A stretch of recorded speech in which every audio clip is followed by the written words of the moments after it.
Il y a quelques dizaines d'années, lors d'un voyage aux États-Unis, un de mes interlocuteurs m'avait expliqué que pour comprendre la politique américaine, il fallait d'abord suivre l'odeur du pétrole. Une phrase que j'ai gardée en mémoire car elle est toujours d'actualité. On pourrait même y ajouter aujourd'hui un corollaire.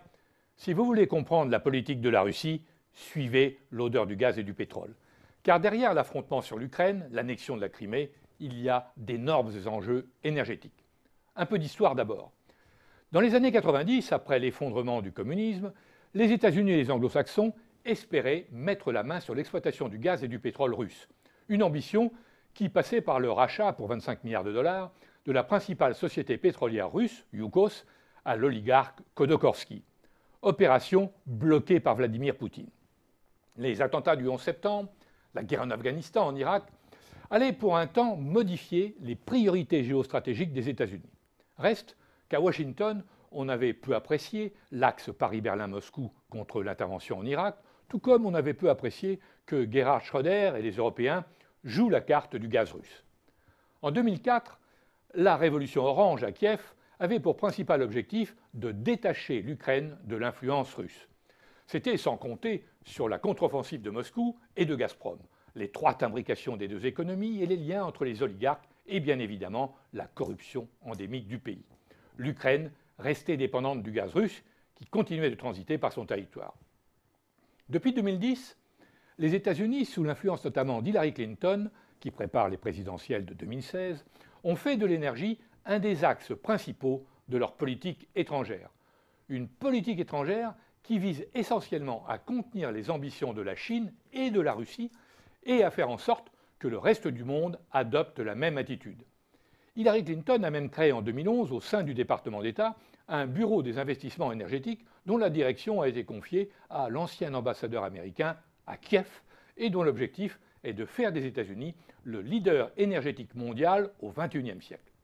Pour ce faire, il faut isoler la Russie et réduire l'indépendance européenne vis-à-vis de son gaz et de son pétrole. L'Ukraine est donc au centre de cette stratégie américaine en Europe.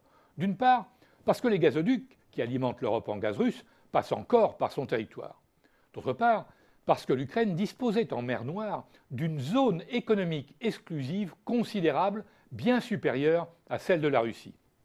Selon les traités internationaux, la limite de ces zones maritimes est de 200 000 nautiques. Or, la mer Noire pourrait bien se révéler demain un Eldorado pétrolier. Les réserves contenues dans son sous-sol, à des profondeurs relativement raisonnables, dépasseraient celles de la mer du Nord. Des réserves beaucoup plus importantes dans la partie ouest. Alors en août 2012, l'Ukraine a signé avec Exxon un accord d'exploration avec en filigrane un projet d'investissement de 12 milliards de dollars. Avec une Ukraine adossée à l'OTAN, américanisée et liée à l'Union européenne, disposant à terme d'une manne pétrolière, c'est toute la géostratégie russe qui pouvait être remise en cause. C'est là où Vladimir Poutine s'est révélé un redoutable joueur d'échecs.